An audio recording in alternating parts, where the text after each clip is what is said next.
सभी धर्म प्रेमी बंधुओं, माताएं, बहनें एवं भक्तों, आप सभी को जय श्री हरि। आप सभी का एकादशी का व्रत भगवान श्री हरि नारायण स्वीकार करें। इसी कामना से आइए भगवान श्री हरि की पावनी एकादशी के पुण्य कथा को हम सभी श्रवण करेंगे।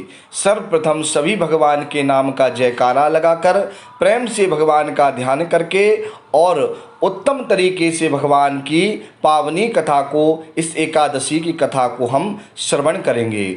बोलिए श्रीमन लक्ष्मी नारायण भगवान की जय।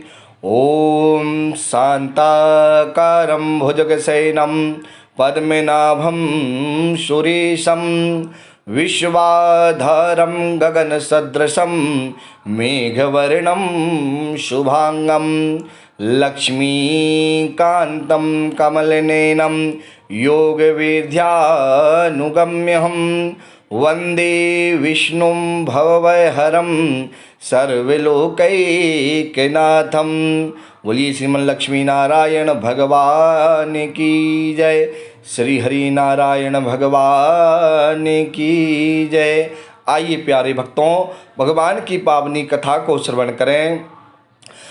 कथा प्रारंभ होती है। अर्जुन ने कहा है, हे पुंडरीकाक्ष, मैंने श्रावण शुक्ल एकादशी अर्थात पुत्रदा एकादशी का सविस्तार वर्णन सुना। अब आप कृपा करके मुझे भाद्रपद माह के कृष्ण पक्ष की एकादशी के विषय में भी बतलाइए। इस एकादशी का क्या नाम है तथा इसके व्रत का क्या विधान है? इसका व्रत करने से किस फल की प्राप्ति होती है? तब भगवान श्री कृष्ण ने कहा है, हे कुंती पुत्र, भाद्रपद माह के कृष्ण पक्ष की एकादशी को अजा एकादशी कहते हैं। इसका व्रत करने से सभी पाप नष्ट हो जाते हैं और इस लोक और परलोक में मदद करने वाली इस एकादशी के व्रत के समान संसार में दूसरा कोई भी व्रत नहीं है। अब ध्यान पूर्वक इस एकादशी का महात्म श्रवण करो। पुराणिक काल में भगवान श्री राम के वंश में अयोध्या नगरी में एक चक्रवर्ती राजा हरिश्चंद्र के एक राजा हुए थे। राजा अपनी सत्यनिष्ठा और ईमानदारी के लिए बहुत प्रसिद्ध थे। राजा हरिश्चंद्र एक बार देवताओं ने इनकी परीक्षा लेने की योजना बनाई। राजा ने स्वप्न में देखा कि ऋषि विश्वामित्र को उन्होंने अपना राजपाट दान कर दिया। सुबह विश्वामित्र वास्तव में उनके द्वार पर आकर कहने लगे कि तुमने स्वप्न में मुझे अपना राज दान कर दिया है। राजा ने सत्यनिष्ठ व्रत का पालन करते हुए संपूर्ण राज विश्वामित्र को सौंप दिया और दान के लिए दक्षिणा चुकाने हेतु राजा हरिश्चंद्र को पूर्व जन्म के कर्म के फल के कारण पत्नी, बेटा एवं खुद को बेचना पड़ा। हरिश्चंद्र को एक डोम ने खरीद लिया जो शमशान भूमि में लोगों के दाह संस्कार का काम करता था। स्वयं वह एक चांडाल का दास बन गया। उसने उस चांडाल के यहाँ कफन लेने का काम किया, किंतु उसने इस आपत्ति के काम में भी सत्य का साथ नहीं छोड़ा था।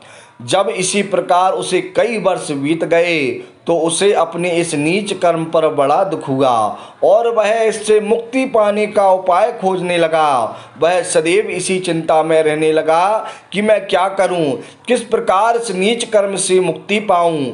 एक बार की बात है, वह इसी चिंता में बैठा हुआ था कि गौतम ऋषि उसके पास पहुँचे।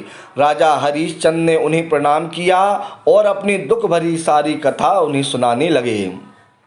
राजा हरिश्चंद्र की दुख भरी कथा सुनकर महर्षि गौतम भी अत्यंत दुखी हुए और उन्होंने राजा से कहा, राजन, भादो माह के कृष्ण पक्ष की एकादशी का नाम अजा है। तुम उस एकादशी का विधान पूर्वक व्रत करो तथा रात्रि को जागरण करो, इससे तुम्हारे सभी पाप नष्ट हो जाएंगे। महर्षि गौतम इतना कहकर आलोप हो गए। अजा नाम की एकादशी आने पर राजा हरिश्चंद्र ने महर्षि के कहे अनुसार विधान पूर्वक उपवास तथा रात्रि जागरण किया। इस व्रत के प्रभाव से राजा के सभी पाप नष्ट हो गए। उस समय स्वर्ग में नगाड़े बजने लगे तथा पुष्पों की वर्षा होने लगी। उन्होंने अपने सामने ब्रह्मा, विष्णु, महेश तथा देवेंद्र आदि देवताओं को खड़ा पाया। उन्होंने अपने मृतक पुत्र को जीवित तथा अपनी पत्नी को राजसी वस्त्र तथा आभूषणों से परिपूर्ण देखा। व्रत के प्रभाव से राजा को पुनः अपने राज्य की प्राप्ति हुई। वास्तव में एक ऋषि ने राजा की परीक्षा लेने के लिए यह सब कौतुक किया था, परंतु अजा एकादशी के व्रत के प्रभाव से ऋषि द्वारा रची गई सारी माया समाप्त हो गई और अंत में हरिश्चंद्र अपने परिवार सहित स्वर्ग लोक को चले गए।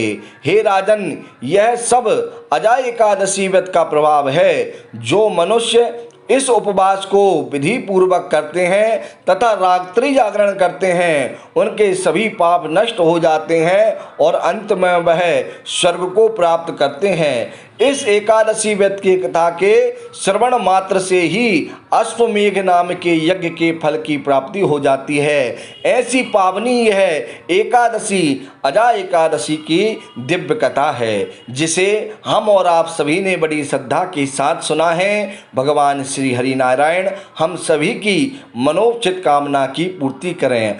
आइए यही कथा का विश्राम करते हैं, भगवान के पावन नाम का उच्चारण करते हुए। बोलिए श्री हरि भगवान विष्णु की जय, लक्ष्मी नारायण भगवान की जय।